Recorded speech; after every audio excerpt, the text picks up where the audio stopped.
E aí, eu sempre gosto de começar a nossa aula retomando um pouquinho o que foi dito na aula anterior. Na aula anterior, se você se lembrar bem, eu falei sobre as teorias de aquisição da linguagem, citei vários estudiosos e entre eles eu falei sobre Skinner, que ele fala sobre a importância, reforçando sobre a importância da interação para o desenvolvimento da criança e também para o desenvolvimento da linguagem. Aí, depois disso, eu falei um pouquinho sobre fonética, fonologia e, por último, falei sobre a importância de se trabalhar os gêneros discursivos orais e também os gêneros discursivos escritos, tanto no que se refere à produção quanto à leitura desses textos. Infelizmente, em muitos livros didáticos, ainda acaba ali prevalecendo e tendo uma maior quantidade de gêneros escritos, de gêneros textuais escritos ou gêneros discursivos escritos. E encontramos poucos gêneros discursivos orais.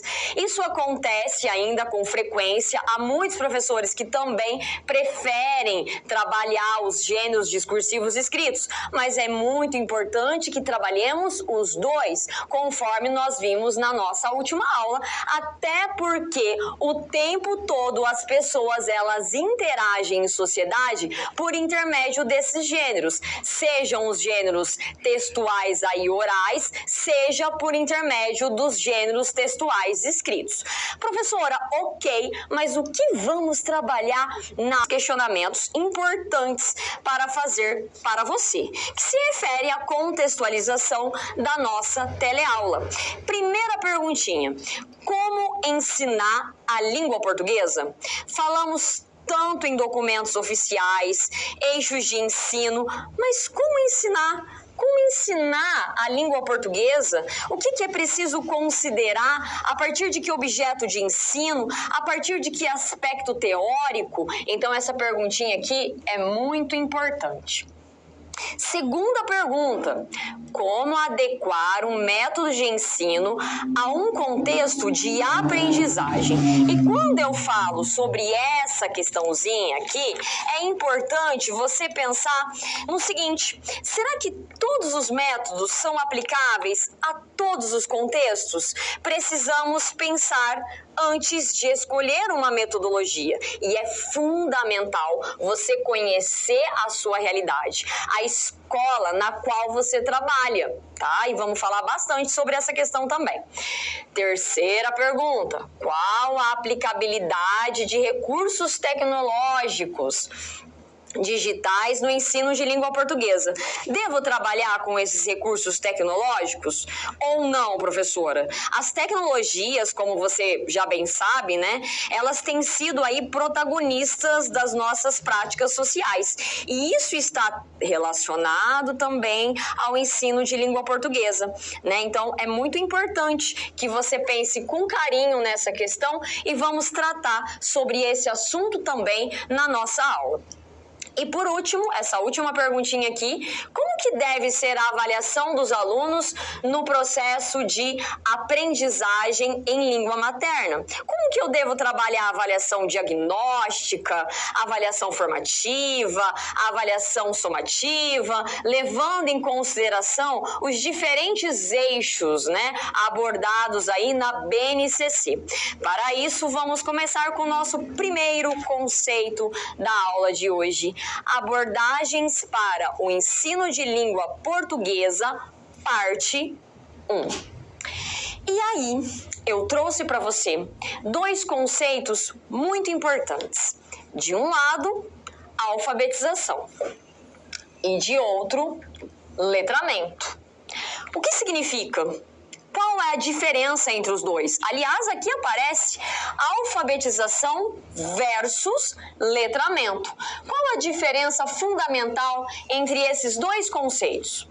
Segundo o AIS 2009, a alfabetização significa, a iniciação no uso do sistema ortográfico, processo de aquisição dos códigos alfabético e numérico, difusão das primeiras letras, o domínio desse código aí linguístico, alfabético. Já o letramento seria, segundo o Wise, a incorporação funcional das capacidades a que conduz o aprender a ler e escrever. Bom, para deixar mais claro para você a diferença entre alfabetização e letramento, a alfabetização ela está ligada, na verdade, ao conhecimento desse código linguístico. Então, a pessoa, quando ela tem conhecimento do código da escrita, ela passa a ser alfabetizada. Inclusive, ela consegue decodificar esses textos. Já o letramento significa ler e interpretar nas diferentes práticas sociais. É quando eu consigo observar os implícitos de um texto, o que está nas entrelinhas de um texto, produzir também um texto em diferentes situações e contextos da nossa sociedade. Professora, eu posso alfabetizar e letrar ao mesmo tempo? Com certeza você pode fazer os dois. Eu posso levar o aluno a ter o conhecimento desse código linguístico e eu também posso letrar ao levar diferentes gêneros textuais ou discursivos que circulam na nossa sociedade. Então, é muito importante que eu alfabetize o meu aluno letrando este aluno. Continuando. Olha aqui no quadro. Letrar é mais do que alfabetizar, professora? Com certeza, né? Letrar é muito mais que alfabetizar. Segundo Soares, 2002, entende-se letramento como sendo não as próprias práticas de leitura e escrita ou eventos relacionados com o uso e função dessas práticas, ou ainda o impacto ou as consequências da escrita sobre a sociedade, mas para além de tudo isso, o estado ou a condição de quem exerce as práticas sociais de leitura e de escrita, de quem participa de eventos em que a escrita é parte integrante da interação entre pessoas e do processo de interpretação dessa interação. Esse termo em destaque, né, exerce as práticas sociais de leitura e de escrita, é muito importante, porque letrar é esse processo de exercer as práticas sociais de leitura e escrita. Mais do que desenvolver o código linguístico, né? Mais do que desenvolver a percepção sobre a escrita sistematizada. O que vai garantir que nós tenhamos práticas de letramento é esse processo de conviver e de interagir em sociedade. E eu preciso, como professor, mostrar isso para o meu aluno, trabalhar com os gêneros, textos autênticos na sala de aula, a fim de que, mais do que decodificar um texto, ele consiga interagir nessas diferentes situações, né, nas diferentes práticas sociais. Então, de novo, gente, alfabetizar é importante, mas letrar também. E aí você vai me perguntar, professora, mas por que eu estou falando tanto de alfabetização, né? Gente, é muito possível que você se depare com alunos do 6º ano, do 7º ano, que acabaram de ser alfabetizados. Por isso, eu preciso ter este olhar como professor, levar em consideração tanto a alfabetização como também o letramento. E ter o conhecimento das duas, a diferença entre as duas, é muito importante. Olha ali no quadro. Letramento como abordagem de ensino. E agora vou falar um pouquinho para você sobre o letramento como abordagem de ensino. Para letrar o aluno é fundamental, é importantíssimo pensar na língua em suas diferentes manifestações.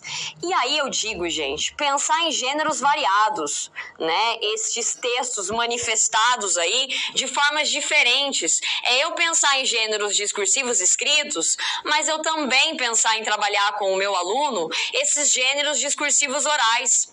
É importante eu considerar que o uso da língua, ela contempla, na verdade, a interlocução e a interação. Lembra da nossa primeira aula que eu disse para você que nós temos um locutor e um interlocutor que interagem o tempo todo? Pois é fundamental eu mostrar isso para o meu aluno. Olha, esse texto que você está vendo aqui agora, você vai produzir esse texto e ele vai ser compartilhado numa rede social. Estão vendo essa carta aqui de reclamação que você está fazendo? Pois é, nós vamos entregar ao vereador, nós vamos entregar ao prefeito. Então é muito importante, né, trabalhar a língua, levando em consideração a questão do uso.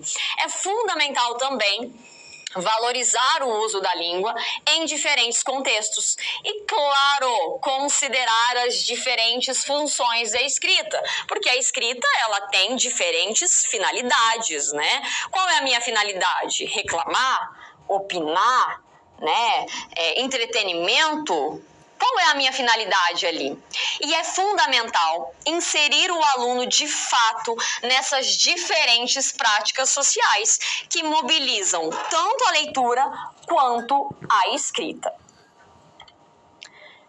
Agora eu vou falar um pouquinho para você sobre esses dois conceitos aqui, gente. Olha que interessante. Apesar dessas duas palavrinhas serem muito parecidas, elas têm um significado diferente. Quando eu falo em multiletramentos, unindo multi com letramentos, tem um sentido. E quando eu falo em múltiplos letramentos separado, tem um outro sentido. E a professora vai apresentar para você a diferença entre esses dois conceitos. Multiletramentos. Multiletramentos, que é uma palavra que está sendo bastante abordada ultimamente no meio acadêmico, remete, na verdade, à multiplicidade de linguagem, uma vez que a produção de gêneros multimodais, afinal de contas, os alunos vivem hoje, a maioria, né, na internet, envolve diferentes linguagens, mídias e semioses, bem como a pluralidade cultural. Nesse momento, eu estou me referindo às múltiplas linguagens, tanto verbal, não verbal. Estou fazendo menção à questão desses gêneros multimodais que fazem parte da nossa cultura, né? Então é muito importante eu considerar essa perspectiva teórica aqui, que depois eu vou até trabalhar um pouquinho mais com você durante aí a nossa aula. Agora, múltiplos letramentos separado. O que quer dizer isso, professora? O que quer dizer? Qual é o sentido disso? Surge com o objetivo de se opor à noção de letramento no singular. O letramento autônomo, que assumiu durante anos papel dominante em muitos círculos governamentais no Reino Unido. Então, quando eu falo de múltiplos letramentos separado, conforme você pôde observar aqui, eu estou me opondo a um trabalho apenas do letramento no singular, quando eu levo em consideração só o letramento escolar. Há outras agências de letramento, como, por exemplo, a igreja, o trabalho, né? Não é apenas a escola que possibilita isso. Há outras agências também. Então, na verdade, nesse momento eu estou me opondo ao letramento no singular. Letramentos. Estou me referindo a múltiplos letramentos, porque nós não temos apenas o letramento escolar. Nós temos outras possibilidades também. Continuando. Conforme está aqui no nosso quadro, agora vamos para o próximo conceito, abordagens para o ensino de língua portuguesa, parte 2. E aí, o que é importante a professora considerar aqui, agora, com você? Bom, a professora falou muito, né, durante as aulas sobre a questão dos gêneros discursivos, que as pessoas elas interagem o tempo todo em sociedade por intermédio desses gêneros discursivos, né, tanto na fala, na oralidade, quanto na escrita. Eu até mencionei gêneros textuais. Aí, gente, vai depender muito das perspectivas teóricas, mas quando eu falo em Bakhtin, eu vou usar o conceito gêneros discursivos, mas existe também a palavra gêneros textuais, com outros teóricos, né? Outros teóricos se referem aí gêneros textuais. Mas no que se refere à questão dos gêneros discursivos, sem entrar em detalhes sobre essa questão, segundo Bakhtin 2010, ele vai dizer o seguinte para nós, que cada campo de utilização da língua elabora seus tipos relativamente estáveis de enunciados, os quais denominamos gêneros discursivos. E os gêneros discursivos, eles manifestam-se concretamente por meio de textos. O que a professora quer dizer para você? O tempo todo, para ocorrer a interação de maneira satisfatória na nossa sociedade, nós fazemos uso desses gêneros discursivos, né? Que segundo Bakhtin, conforme está no quadro, olha só, quer dizer tipos relativamente estáveis de enunciados.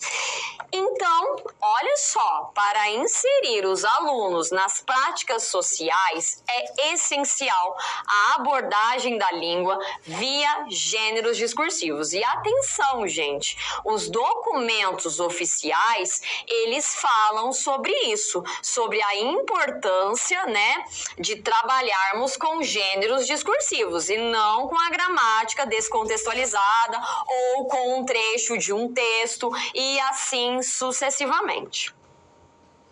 Ensino de língua portuguesa pela análise linguística. Hoje vamos falar um pouquinho sobre um outro eixo muito importante, porque supostamente você está até se perguntando, professora, ok, entendi tudo o que você disse, mas você quer dizer então que eu não devo trabalhar a gramática na minha aula? É isso? Eu devo desconsiderar o ensino da gramática? Não.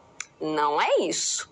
Estou falando para você trabalhar a gramática numa perspectiva de análise linguística. E é isso que os documentos oficiais falam, conforme a gente pode verificar no quadro. A análise linguística, né, segundo o Perfeito 2007, ela diz que a análise linguística, ela é um processo reflexivo, epilinguístico dos sujeitos aprendizes em relação à movimentação de recursos lexicais e gramaticais e na construção composicional dos textos. O que é importante eu considerar? O aluno, ele precisa ser levado a refletir sobre os usos de sua língua e não trabalhar uma frase de maneira descontextualizada na aula. Atenção! Se estamos pensando em trabalhar com a língua em uso, onde essa língua se materializa? Conforme a professora já explicou hoje na aula, com os gêneros discursivos, né? Então, é importante que eu trabalhe a análise linguística por intermédio dos gêneros discursivos, gente, tá? São os gêneros discursivos que são nossas práticas sociais. Quando pensamos no trabalho com análise linguística, pensamos no trabalho reflexivo. Eu vou verificar por que no conto há tantos verbos no passado, por que num artigo de opinião há uma predominância de orações, por exemplo, subordinadas. Então, eu vou pensar na língua em uso e não simplesmente trabalhar a gramática ali por trabalhar e daqui a pouco o aluno até esquece o que é uma oração subordinada substantiva, por exemplo. No que se refere ao eixo de análise linguística, tá? O que é importante a professora frisar? Envolve os procedimentos e estratégias de análise e avaliação consciente durante os processos de leitura e de produção de textos orais, escritos e multissemióticos, tá? Análise e uso de materialidades dos textos responsáveis por seus efeitos de sentido determinados pelos gêneros e pela situação de produção. Então, fazer uma análise linguística, gente, consiste em observar como o efeito de sentido daquele texto foi provocado em termos linguísticos, quais foram os recursos que o autor mobilizou para aquele sentido fosse provocado. Então, por exemplo, eu vou trabalhar um gênero conto. Eu posso mostrar para o meu aluno que ali há predominância de verbos no pretérito, né, no pretérito perfeito, no pretérito imperfeito. Eu posso mostrar, analisar isso com o meu aluno, pedir para o meu aluno analisar comigo, né? E eu posso mostrar para o meu aluno que também, para caracterizar os personagens num conto, eu faço vários usos de adjetivos. Olha como a aula vai ficar muito mais interessante e ele vai perceber a importância da análise linguística nos gêneros discursivos. Continuando. Linguagem escrita. Quando eu falo em linguagem escrita, pensamos aqui, né, serão consideradas as formas de composição dos textos que dizem respeito à coesão, a coerência e a organização da progressão temática dos textos influenciadas pela organização típica, forma de composição do gênero em questão. Então, quando pensamos em análise linguística, pensamos em trabalhar na composição, na organização desse texto. E quando eu vou trabalhar um determinado texto com o meu aluno, né, além de trabalhar as características do gênero, enfim, uma infinidade de coisas, é muito importante que eu mostre para ele que um texto ele tem que ter coesão, que ele tem que ter coerência, e eu preciso mostrar isso para o meu aluno, trabalhar esses elementos conectivos, abordar essas questões para ele, mostrar a importância da progressão textual para que o texto não fique repetitivo e assim sucessivamente. Continuando aqui, vamos falar um pouquinho sobre a linguagem multissemiótica. E quando eu falo sobre a linguagem multissemiótica, o que eu quero dizer para você? Quando nós pensamos em análise linguística multissemiótica, né, conforme está aqui, quanto aos textos multissemióticos, a análise sempre levará em conta as formas de composição e estilo de cada uma das linguagens que os integram, tais como plano, ângulo, lado, figura versus fundo, profundidade, foco, cor, a intensidade nas imagens visuais, estáticas e assim sucessivamente. É muito importante que eu trabalhe esses elementos linguísticos, mas que eu também pegue, por exemplo, uma propaganda, mostre o que está escrito ali, analise o que está escrito ali para o aluno observar as questões linguísticas, mas que eu também mostre para ele tudo que está envolvido ali naquela propaganda. Por exemplo, a cor. Por que aqui nessa propaganda, por exemplo, de doação de sangue, ele usa a cor vermelha e de um lado ele usa a cor preta? Qual que é a intencionalidade ao fazer isso? E aí, sucessivamente. Agora, vamos para o próximo conceito, tecnologias digitais no ensino de língua portuguesa, que é uma questão bem importante, conforme a professora já frisou isso com você. Internet e redes sociais no ensino de língua portuguesa. Bom, todos nós sabemos que hoje, né, as pessoas elas vivem o tempo todo na internet. Inclusive, quando não funciona a internet, tem muita gente que fica posso dizer, desesperada, tipo a professora aqui, não vou conseguir montar minha aula, não vou conseguir interagir com as pessoas e por aí vai. E não só a internet, como também essas redes sociais, né, que fazem parte aí da vida dos jovens. E não só dos jovens, dos adultos também, né, tem adolescente que ele nem sabe mexer direito no computador, mas ele tem ali o seu Instagram, ele tem ali o Facebook e por aí vai. E essa internet mais essas redes sociais, elas possibilitam um contato com o hipertexto, que é o que a professora vai explicar para você aqui, né? Isso quer dizer que a partir do momento que nos tornamos usuários da internet no cotidiano e usamos as redes sociais, elas tomam conta da nossa vida, seja no trabalho, seja no lazer, enfim, em todos os momentos. E aí, segundo Xavier, 2005, professor, o que vem, né? O que vem significar e o que quer dizer hipertexto? Xavier, ele diz que por hipertexto, entendo ser uma forma híbrida, dinâmica e flexível de linguagem que dialoga com outras interfaces semióticas, adiciona e acondiciona à sua superfície formas outras de textualidade. E nesse momento, o leitor ele passa a ter um papel extremamente ativo, pois o leitor pode seguir caminhos variados.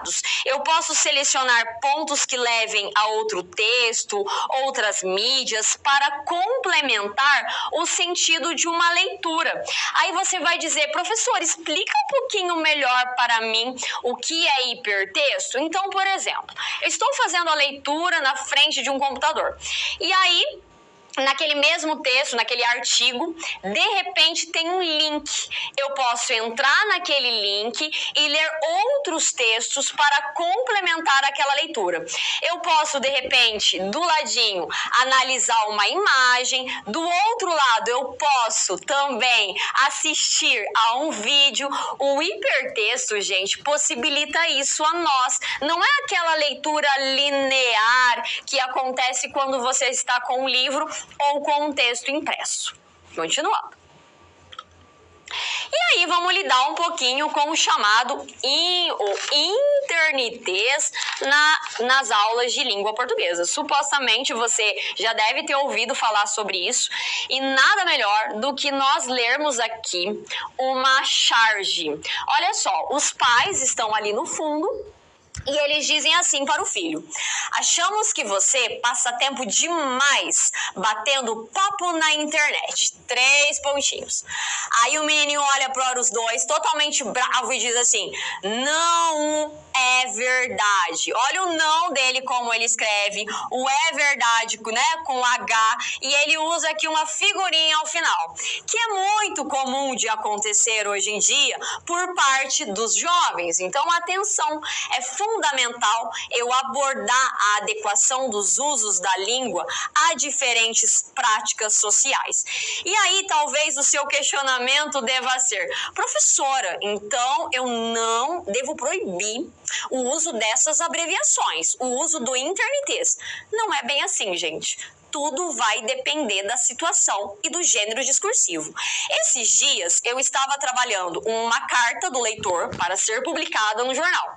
Aí o meu aluno foi lá e fez abreviações, né? Usou ali o internitês. O que eu fiz como professora?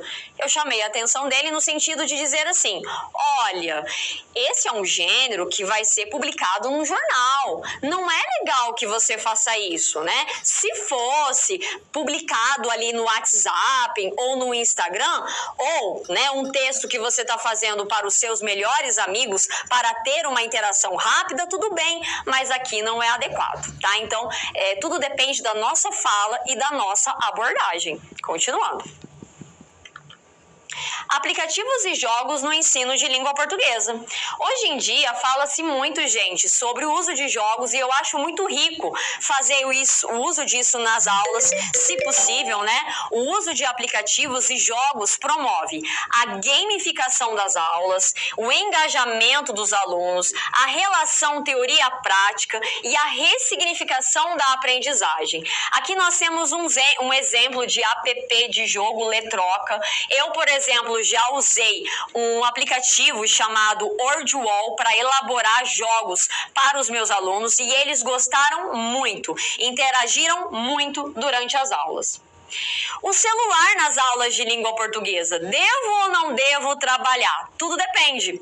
A abordagem de diferentes gêneros, se é para uma prática, se é para eu trabalhar a disciplina de língua portuguesa, com certeza o uso do celular é algo muito rico nas aulas. Eu não devo proibir, até porque vai possibilitar que eu faça postagem em redes sociais, que eu trabalhe memes com os meus alunos, que eu faça uso de mensagens instantâneas, que eles façam comentários online. Ou seja, gente, a plataforma possibilita, né? O celular ele possibilita que de repente os alunos postem ali os seus textos numa plataforma, né? Então, a plataforma para atividades de leitura e de produção de textual, oral e escrita. Eu acho muito valioso trabalhar o celular na sala de aula para ensinar a disciplina de língua portuguesa. Eu já fiz isso, pedi para os meus alunos fazerem uma pesquisa,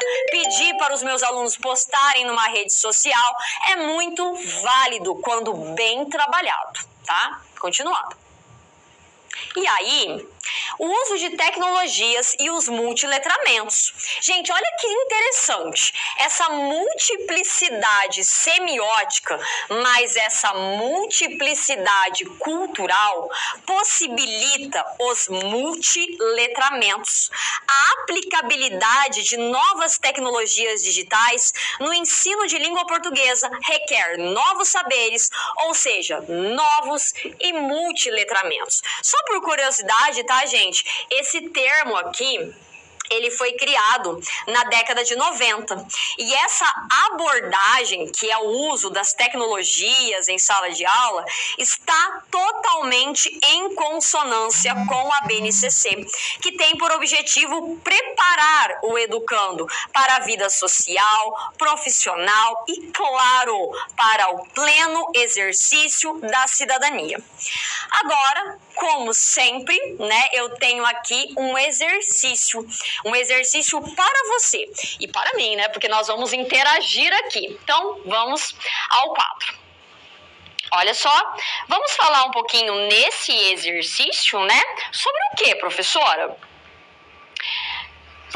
Vamos ler juntos essa questão. É uma atividade, é uma questão do ENAD 2014, bem interessante. E vamos ler juntos, né, para entender o que é solicitado aqui no comando. E aqui no comando aparece assim: em relação ao uso das tecnologias, da informação e da comunicação, na leitura e na escrita, assinale a opção correta. Levando em consideração tudo que a gente trabalhou até agora, vamos analisar cada uma dessas questões aqui? A letra A. Os leitores da atualidade descartaram os materiais impressos em prol das facilidades dos repositórios digitais. Gente, atenção! Ninguém descartou os materiais impressos, pelo amor de Deus. Tem muita gente que faz uso dos materiais impressos. Eu faço. Livro não foi descartado, né? E aí ele fala que foi descartado em prol das facilidades dos repositórios digitais, como os tablets, que dinamizam os processos da leitura e da escrita. Concordo, o celular, o tablet, o computador eles dinamizam os processos da leitura e da escrita. Mas, por favor, né, gente? Eu não descartei os materiais impressos ainda. Pode ser que um dia, hoje não.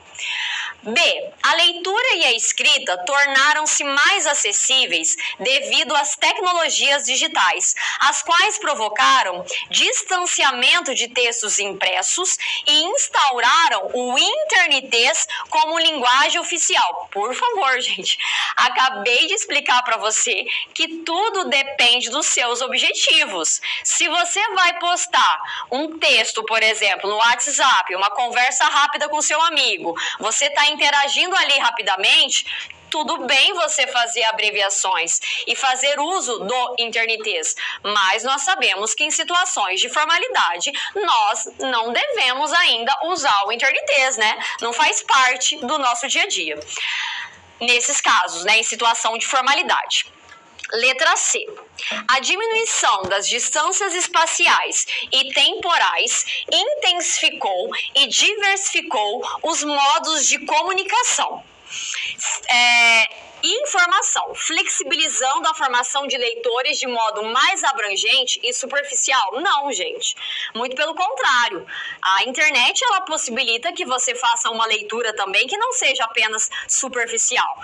Vamos desconsiderar isso aqui, ó. Tá? Letra D. Os avanços tecnológicos promoveram mudanças significativas nos modos de ler e escrever. Verdade, gente. Hoje eu posso ler por um computador, pelo celular, não precisa ser só o livro, o texto impresso, isso é verdade. Favorecendo principalmente no ato da leitura a capacidade de unir diferentes linguagens, é verdade, né? O hipertexto, eu posso ver uma imagem, eu posso assistir um vídeo, depois eu leio o texto, é verdade. Para a construção da significação, com certeza, essa é a alternativa correta. Só para a gente ler aí rapidinho, as mudanças proporcionadas pela tecnologia nas maneiras de ler, de produzir e de fazer circular textos nas sociedades desconsideram não só outras formas de ler e escrever, mas também outros suportes de circulação. Por favor, gente, a tecnologia é maravilhosa, nós sabemos disso, mas ela não está desconsiderando as outras formas de ler, não, e muito menos de escrever, tá? Então, atenção. Por tudo isso, a letra E não está correta. Com certeza, a alternativa correta é a letra D, conforme você pode visualizar. Agora, vamos para um momento bem interessante da nossa aula, que é o momento da interação, a escolha pela metodologia de ensino. E aqui eu tenho uma perguntinha para você. Dentro das possibilidades metodológicas apresentadas, escolha uma delas e justifique por que é essencial para o ensino de língua portuguesa. Vamos trabalhar mais metodologias no segundo momento da nossa aula, mas tenta responder essa pergunta para mim. Um momentinho aí para você, só para você. Vamos lá? Para você? Voltemos ao quadro. Olha só, dentro das possibilidades metodológicas apresentadas, escolha uma delas e justifique por que é essencial para o ensino de língua portuguesa. Então, dependendo da escola que você trabalha, e aí, gente, é preciso sempre considerar a realidade do meu aluno. A escola, a turma, eu não posso desconsiderar isso, tá? Isso é muito importante sempre, porque às vezes você quer trabalhar com internet, né? Você quer trabalhar com plataformas, você quer trabalhar com jogos, gamificação, só que de repente nessa escola os alunos não têm acesso à internet e o celular deles não permite que eles acessem. Por isso eu preciso conhecer essas diferentes realidades. Eu preciso conhecer a minha escola. É uma escola periférica? É uma escola particular? É uma escola de centro? É uma escola rural? Que escola é essa? Mas com certeza, se você tiver condições, trabalhar com a tecnologia vai tornar a aula muito mais interessante. E por que não, né, trabalhar aí com a gamificação? Eu já fiz isso numa aula minha e vou ser bem sincera com você. Os alunos amaram. Conforme eu já disse, tem um site, né, chamado WordWall, depois você pode digitar no Google, você pode elaborar jogos ali de língua portuguesa, né, trabalhando ali um determinado gênero discursivo e os alunos vão amar, vão interagir bastante durante a aula. Fica a dica. Continuando. Metodologias ativas no ensino de língua portuguesa.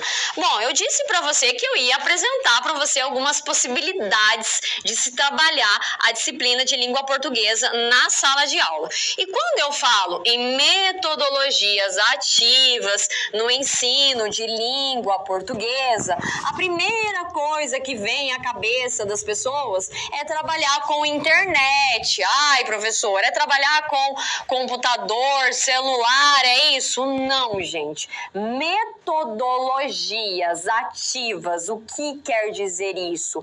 É quando eu coloco o aluno no centro da aprendizagem.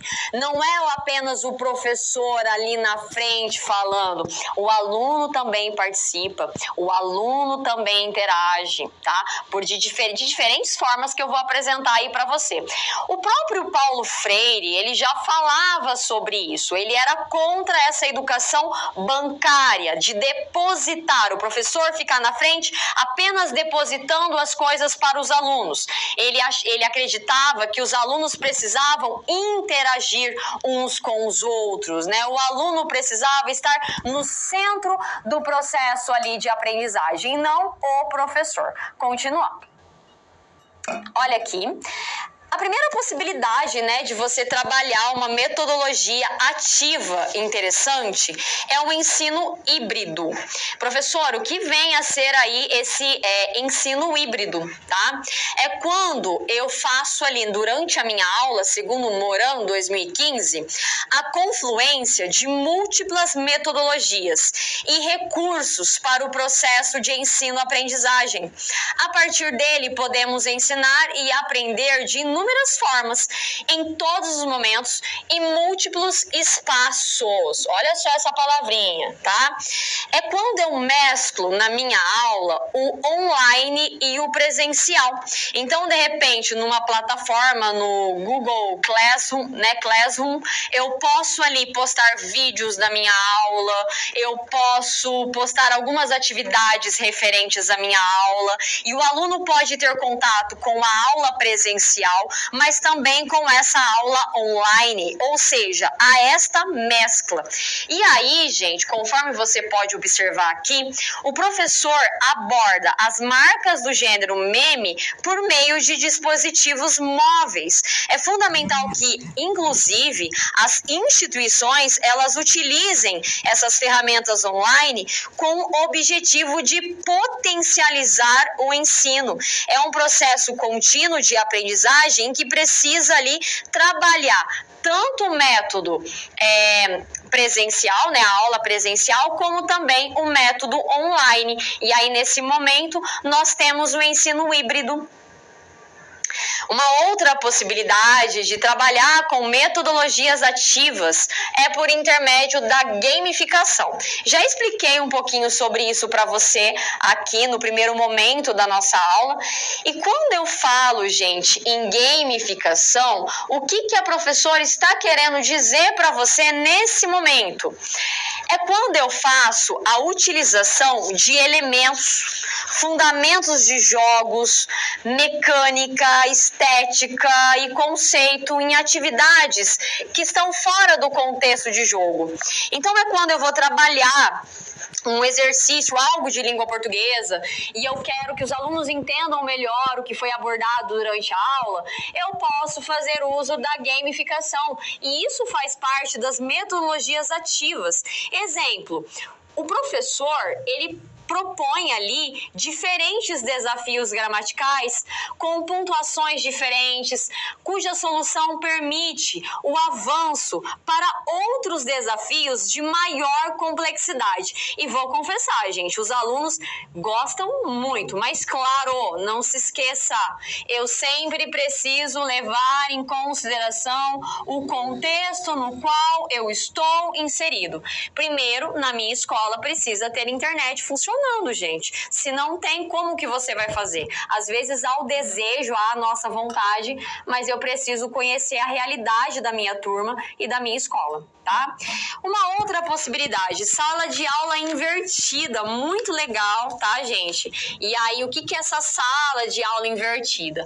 É um método que inverte a lógica de organização da sala de aula. Geralmente, nós entendemos que existe um modelo tradicional. O que o modelo tradicional diz? Que o professor ali, ele precisa ficar à frente, né, explicando o conteúdo para os alunos. Esse é o modelo tradicional. O professor, né, ele é o detentor ali do conhecimento e explica para os alunos que ficam quietinhos escutando o professor. Nessa sala de aula invertida, o que acontece, né? Os alunos, eles vão fazer ali, tem uma mudança na forma tradicional de ensinar o conteúdo. Por quê? Porque o aluno, o professor dá um determinado tema, por exemplo, conto, vamos supor. E aí o aluno vai fazer a pesquisa na sua casa, vai estudar sobre isso e vai trazer as contribuições para a aula no outro dia. Ou ele também pode trazer questionamentos, né? Então, é uma forma de acontecer ali o chamado autoestudo. Um autoestudo e também a mediação. O professor, ele é mediador e não o detentor do conhecimento. O único detentor do conhecimento. E aí, professora? Isso quer dizer, então, que eu não devo mais trabalhar com o método tradicional. O professor na frente e os alunos sentadinhos escutando. Calma, tá? Posso continuar assim, acho significativo fazer isso, mas o que eu estou mostrando para você é que há diferentes possibilidades para tornar a aula interessante, né? Para envolver o aluno. A aula não precisa ser apenas nesse método tradicional. Há outras possibilidades, gamificação, aula invertida. Olha que interessante, de repente, você promover isso na sua turma. Só que, claro, né, gente, os alunos precisam ser estudiosos, eles precisam estudar, né? Se eles não estudam, aí fica difícil. Continuando. Aprendizagem baseada em problemas. É uma outra possibilidade muito rica, uma possibilidade muito interessante, segundo Pereira, 2017, né? Técnica em que o aluno surge como o autor da sua própria aprendizagem, atuando na solução de problemas reais ou simulados dentro de uma dinâmica de grupo.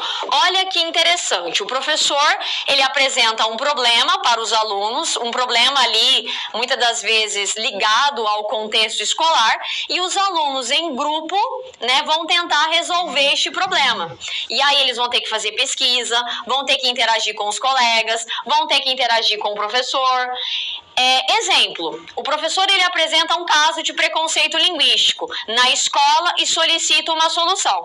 Então vamos supor que uma determinada aluna veio de uma região X e os alunos começaram a tirar sarro da forma como essa aluna fala. O que o professor pode fazer? Trabalhar o tema preconceito linguístico e passar para os alunos um problema que eles precisam responder ali, né, em equipe, em grupo, realizando pesquisas, etc. É uma forma de trabalhar bem interessante.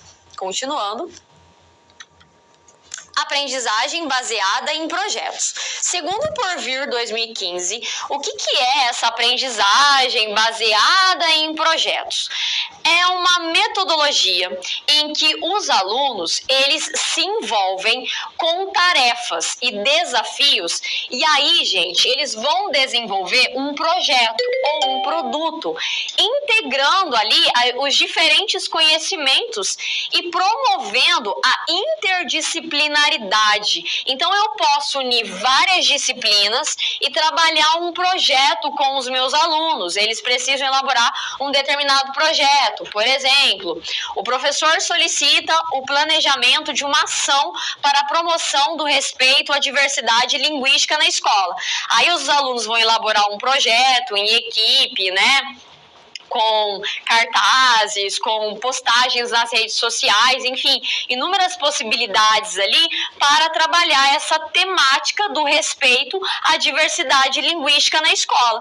E aí, claro, né, a disciplina de língua portuguesa ali pode se unir a outras disciplinas também, história, sociologia, etc, tá? Isso com certeza vai deixar a aula bem dinâmica e interessante também. Aspectos avaliativos do ensino de língua portuguesa, tá, gente? Próxima temática aqui, e agora eu vou focar um pouquinho na questão da avaliação com você.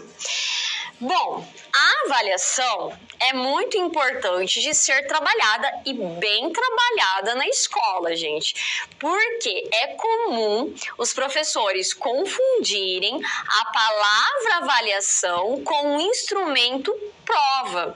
E a avaliação é muito mais do que isso, porque o meu objetivo é verificar se o meu aluno aprendeu, se o meu aluno não aprendeu e se ele não aprendeu, pensar em possibilidades aí, em metodologias para que isso aconteça, conforme está no quadro. Aqui no quadro, eu apresento para você um percurso do ensino de língua portuguesa, tá? E no que se refere a esse percurso do ensino de língua portuguesa, o que eu destaco para você? É muito importante, gente, que durante ali as aulas, né, eu faça o planejamento. Aliás, todo começo do ano, esse planejamento, ele precisa acontecer, né?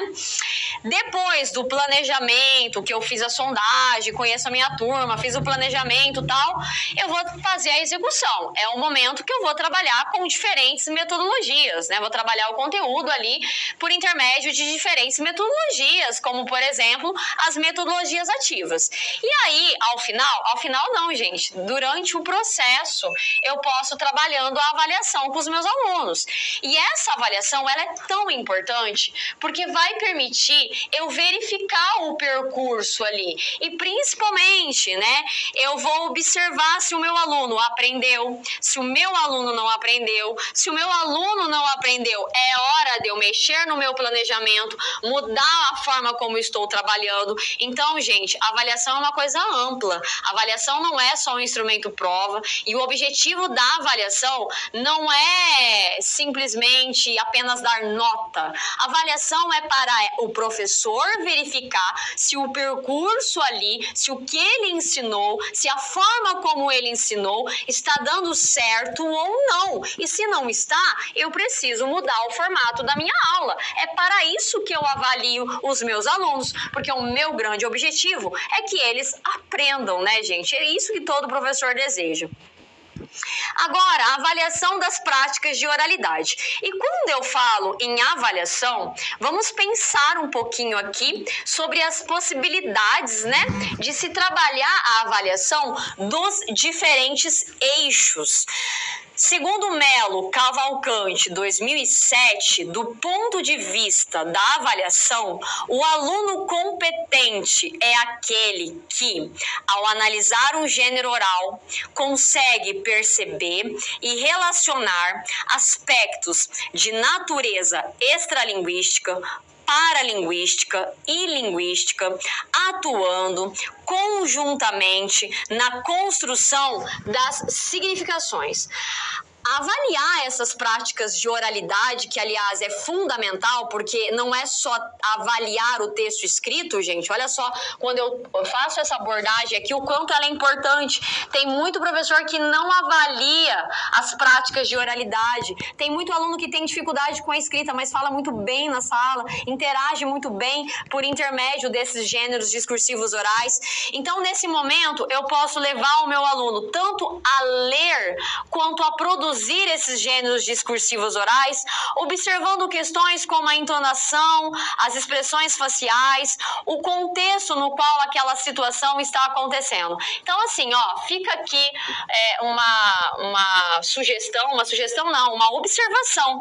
Procure trabalhar as práticas de oralidade com os seus alunos, gente. Não é só trabalhar com a escrita, precisamos desenvolver isso nos jovens.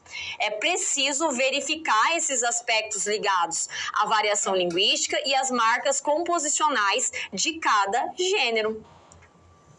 E também, claro, né? É muito importante que eu trabalhe a avaliação das práticas de escrita. E quando eu falo a avaliação das práticas de escrita, que já é comum acontecer na escola, né? Eu vou avaliar uma redação.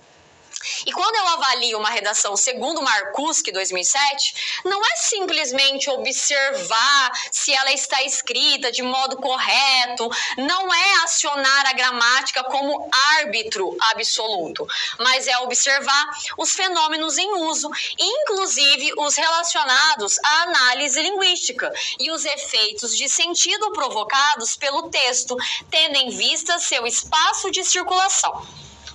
E o que eu friso para você nesse momento? Gente, trabalhar uma produção escrita, uma redação, não é só corrigir ali as questões gramaticais, fazer aí uma espécie de higienização do texto. Trabalhar com redação é trabalhar coesão, coerência, observar se o aluno entendeu as características do gênero e assim sucessivamente, né? Trabalhar a redação é muito mais do que simplesmente trabalhar aspectos gramaticais. Devo, mas não é só isso, tá? Continuando. Então, é preciso preparar. Também é muito importante trabalhar a leitura durante as aulas, né? E segundo Bezerra, 2007, avaliar, né, as práticas de leitura, a avaliação, ela deve sim incluir a verificação, decodifica o que ele lê. Porque isso é relevante para a vida em nossa sociedade letrada. E porque, como professores, nós temos essa responsabilidade de promover o desenvolvimento da competência leitora de nossos alunos. Todo professor tem esse grande desejo, que é fazer com que o aluno consiga de fato ler e entender um texto que circula na sociedade, né? Então eu preciso possibilitar isso ao meu aluno, que ele consiga inferir, deduzir, observar os implícitos e aí, né, sucessivamente. Então a leitura, ela deve estar atrelada a outras práticas de linguagem, escritas e orais, tá? Bem importante essa questão aqui. E a avaliação das práticas de análise linguística. Quando eu falo da avaliação das práticas de análise linguística, é muito importante que eu também trabalhe com a avaliação desse eixo aqui, gente. E não é simplesmente trabalhar com exercício gramatical descontextualizado. Segundo Mendonça, 2007, ainda que ocupe eventualmente momentos específicos do tempo escolar, a análise linguística não pode ser um fim em si mesma, tampouco pode ser avaliada isoladamente, pois corre-se o risco de fragmentar de forma equivocada o complexo fenômeno da linguagem. E aqui, ó, avaliar a análise linguística significa avaliar o percurso reflexivo do aluno ao lidar com as práticas de linguagem, gente. É muito importante que eu possibilite isso ao jovem, que para avaliar, na verdade, essa análise linguística, vamos associar a outros eixos de ensino, né? Com a prática de leitura, com a prática de produção de texto, a análise linguística feita em gêneros discursivos. Próximo momento da nossa aula, métodos de avaliação aplicáveis ao ensino de língua portuguesa.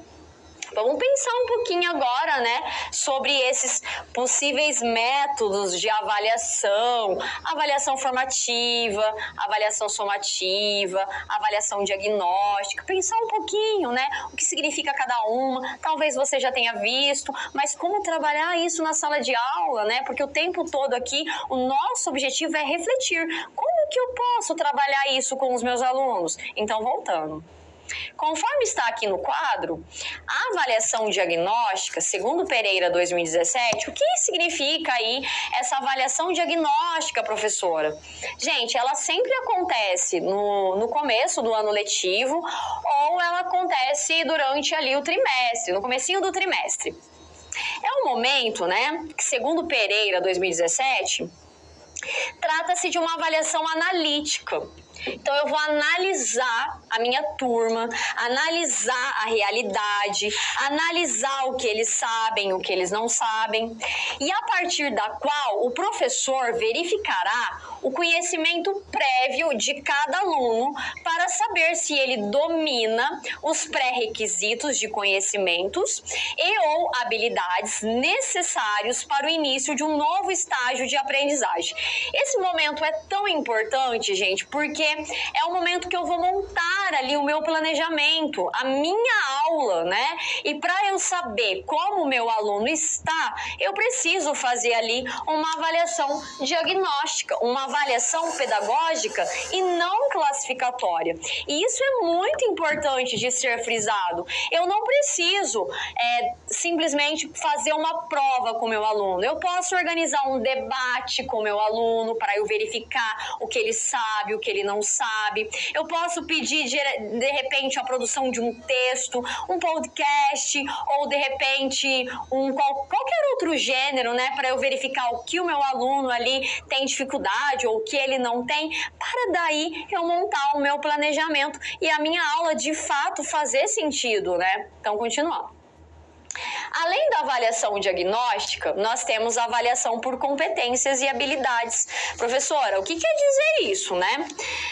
Avaliação por competências e habilidades, segundo Pereira 2017, a avaliação é no contexto da abordagem por competências e habilidades. O que eu quero observar é a competência do meu aluno, a habilidade do meu aluno e remete sempre a situações em que o aluno precisa tomar decisões e resolver problemas, sempre analisando uma situação e mobilizando o que já sabe para agir ou reagir de modo adequado. É uma avaliação extremamente interativa e reflexiva, porque nesse caso a avaliação ali ela é contínua, com investigação dos pontos positivos e o que precisa ali o aluno melhorar. Então, por exemplo, eu dou um problema para o meu aluno, uma situação problema ali para ele, e ele em equipe, em grupo, vai tentar resolver este problema. Eu vou avaliar a competência do meu aluno, se ele conseguiu, se ele não conseguiu. E eu, como professor mediador, professora mediadora, o que eu vou fazer? Eu vou mostrar para ele, ó, você precisa melhorar isso, olha, isso aqui ainda não tá bem organizado, que tal você rever? E assim sucessivamente. Avaliação somativa versus avaliação formativa. Eu não sei se você já chegou a ver aqui a diferença entre as duas, mas é muito pertinente, né, nós sabermos a diferença entre uma e outra. Aliás, aqui está versus, porque uma é bem diferente da outra, né? A avaliação somativa.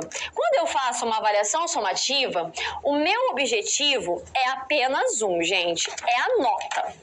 Eu quero observar a nota, né? Verificar se meus alunos aprenderam ou não aprenderam e dar uma nota para eles. Então, se relaciona mais ao produto e não ao processo.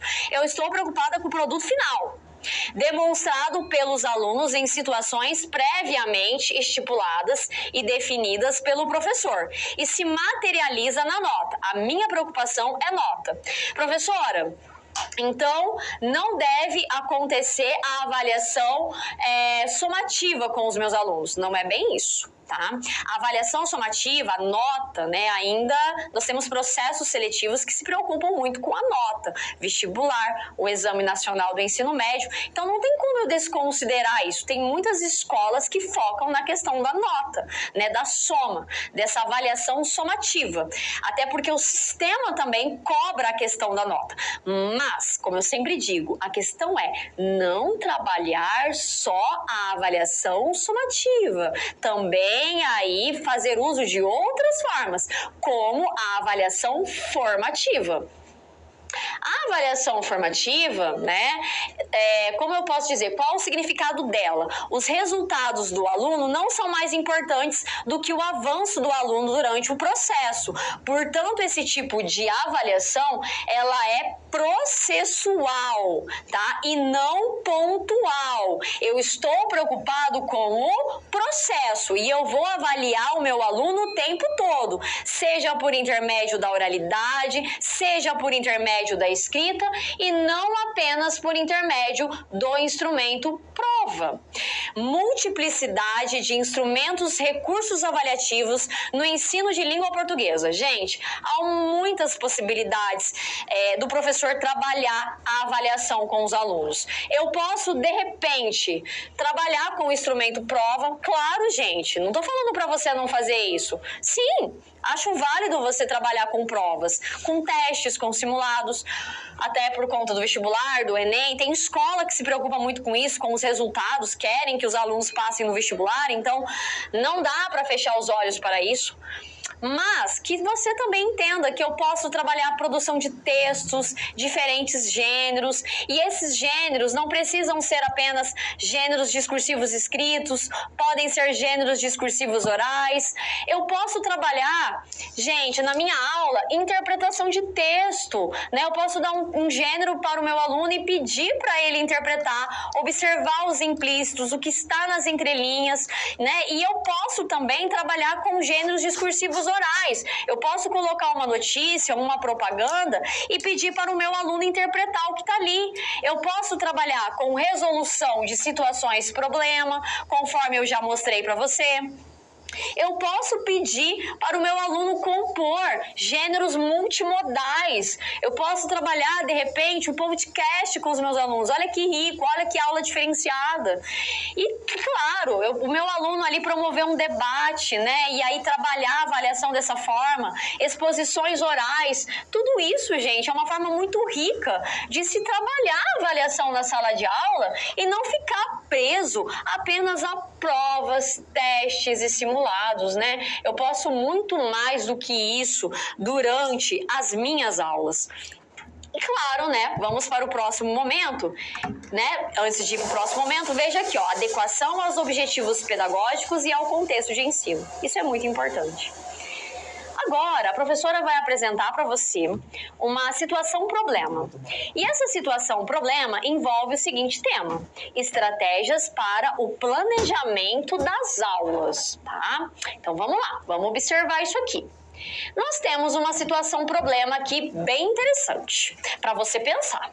Você é um professor de língua portuguesa que pela primeira vez atuará no ensino médio. O conteúdo a ser trabalhado nas próximas semanas abarca as famigeradas orações subordinadas. Gente, os alunos... É difícil você conquistar o aluno trabalhando oração subordinada, por isso temos que ter muita criatividade, né? Sempre considerando complexo e enfadonho pelos alunos. Você pretende, então, preparar aulas diferentes, que fujam ao tradicional. Ao invés de você ficar ali na frente, trabalhando a oração subordinada, né, várias frases ou períodos, etc., você vai querer ir além na sua aula, você quer fugir ao tradicional.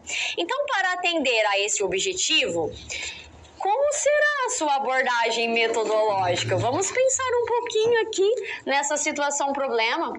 Olha só, para problematizarmos juntos o ensino de gramática, lembre-se, não é não trabalhar, mas ele deve ser observado com base nos seguintes aspectos. Primeiro, eu preciso trabalhar a gramática de maneira contextualizada. Eu preciso trabalhar fazendo uso contextualizado da língua. Eu vou trabalhar com textos autênticos na minha aula. Eu não vou trabalhar simplesmente a gramática pela gramática. E para isso, eu vou fazer uma mobilização de textos reais que circulam no nosso dia a dia. E claro, né, que se fazem presente ali no currículo. E eu vou mobilizar esses textos orais de diferentes gêneros. E também eu vou fazer uma observação dos efeitos de sentido decorrentes de cada construção enunciativa. Então eu vou trabalhar, por exemplo, o gênero artigo de opinião. E eu vou mostrar para o meu aluno, olha, gente, no artigo de opinião, olha como, né, aparecem ali as orações subordinadas. E eu quero destacar tal coisa aqui para vocês. Vamos entender um pouquinho melhor o que é aí o sentido das orações subordinadas, por exemplo? Promoção constante da análise linguística. Então, o tempo todo eu vou fazer o meu aluno pensar, né, analisar aquele gênero linguisticamente, porque o meu foco nesse momento é a análise linguística, para que haja, de fato, né, uma garantia do percurso. Uso, reflexão, uso, e não só o trabalho descontextualizado. Porque lembre-se, eu estou trabalhando de acordo com os documentos oficiais, tal como a BNCC, que eu já apresentei para você. E aí, algumas estratégias para o planejamento das aulas. O que eu posso fazer, professora? Eu posso fazer uso de metodologias ativas, eu posso dar um problema para o meu aluno e pedir ali para ele trabalhar com isso em grupo, tá? Eu posso mobilizar diferentes recursos, inclusive tecnológicos digitais. Se na sua escola der certo você trabalhar com jogos, aplicativos, com certeza os alunos vão gostar muito mais de trabalhar a oração subordinada. Tá? Mediar o olhar do aluno sobre a composição linguística de textos reais é eu mostrar para ele onde que nós encontramos mais orações subordinadas, em que tipo de gênero. Isso é muito importante também, para que faça sentido para ele. E propor atividades que exijam sempre, gente, a reflexão e a resolução de situações, problemas. Não simplesmente ficar ali passando o conteúdo de maneira descontextualizada, sem fazer sentido para o aluno. Agora, né, o que é importante a professora frisar aqui? A gramática, ela deve ser tratada de forma natural, como componente da organização da língua. Olha só, momento interação, o ensino da língua portuguesa. E nesse momento interação aqui, eu tenho uma atividade aqui para você. Eu tenho um questionamento para você, tá? Gente, como propor uma aula dinâmica que leve em consideração o contexto no qual o aluno está inserido e que ainda atenda ao que está na BNCC. Um excelente desafio, porque nós sabemos que devemos trabalhar ali de acordo com esse documento oficial. Eu não quero, professora. Não, você precisa, não tem jeito, né? Até porque as escolas, o currículo, ele está organizado dessa forma. Então, não tem como eu desconsiderar. Mas como eu posso fazer aulas criativas levando em consideração a realidade do meu aluno? Então, um momentinho aí para você pensar. Já já eu volto para interagir com você. Nosso quadro. Vamos falar um pouquinho mais sobre ela. Vamos lá. Como propor uma aula dinâmica que leve em consideração o contexto no qual o aluno está inserido e que ainda atenda ao que está na BNCC, conforme eu já disse para você na nossa aula. É sempre importante você pensar no contexto no qual o aluno está inserido. Porque, de repente, você vai trabalhar com metodologias ativas. Aí você chega todo assim animado, né? Eu vou trabalhar hoje com jogos na minha aula. Aí você prepara um jogo maravilhoso, né? Ou hoje eu vou pedir para os meus alunos entrarem numa plataforma de redação. Aí você prepara tudo bonitinho, chega na sala. E aí os alunos não conseguem acessar porque eles não têm internet. E de repente na escola também ali não funciona, né? Não tem computador na sala, não tem nada disso. Por isso que você precisa ser coerente. Se possível, fazer uso dessas tecnologias, nossa, a aula vai ficar muito rica. Se não, aí você faz ali as mudanças de acordo com a realidade. Posso fazer dinâmicas, aulas diferenciadas, posso dar um problema, pedir para os meus alunos resolverem esse problema, eu posso trabalhar um projeto, de repente, de conscientização ambiental, unir todas as disciplinas, de repente os alunos estão jogando vários papeizinhos ali na sala, né? E eu posso conscientizar os alunos unindo aí diferentes disciplinas para trabalhar a questão da conscientização ambiental e trabalhar com produção de texto, com diferentes gêneros discursivos, para mostrar para o aluno a importância, né, de cuidar aí do meio ambiente. Então, há inúmeras formas de fazer isso. E agora vamos para o momento final da nossa aula. Gente, pode acreditar, já estamos no momento da revisão, tá?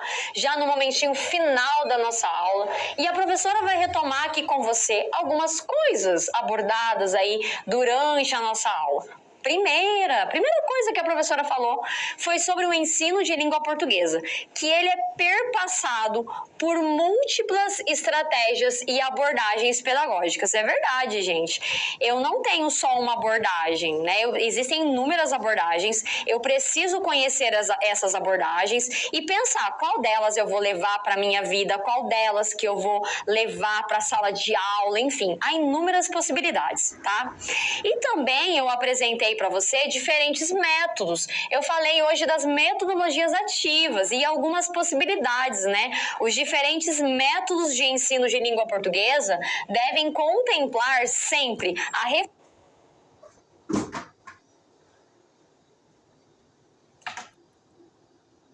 possibilidades, né? Os diferentes métodos de ensino de língua portuguesa devem contemplar sempre a reflexão sobre a língua. O meu objetivo é sempre a reflexão e a língua em uso. E claro, né, gente, se possível trabalhar com esses recursos tecnológicos digitais, porque eles permitem a abordagem de novas e múltiplas linguagens. E claro, né, se possível, na sua escola, as aulas vão ficar bem mais interessantes e de fato você vai envolver os alunos, porque hoje em dia eles ficam o tempo todo ali na internet, né? Faz parte da nossa vida, na verdade. Não são só os alunos, não. Eu, você, todos nós precisamos muito aí desses recursos tecnológicos digitais. E por meio de metodologias ativas, o ensino de língua portuguesa pode ser reconfigurado. Eu não preciso trabalhar só com o método tradicional de ensino. Há outras possibilidades muito ricas. Aqui, gente, a referência da nossa aula, depois dá uma lida, tá? Muito interessante, tá bom? E aí vamos finalizando a nossa aula e, claro, com um grande desejo de que mais do que você use esse conhecimento, espero, né, que você use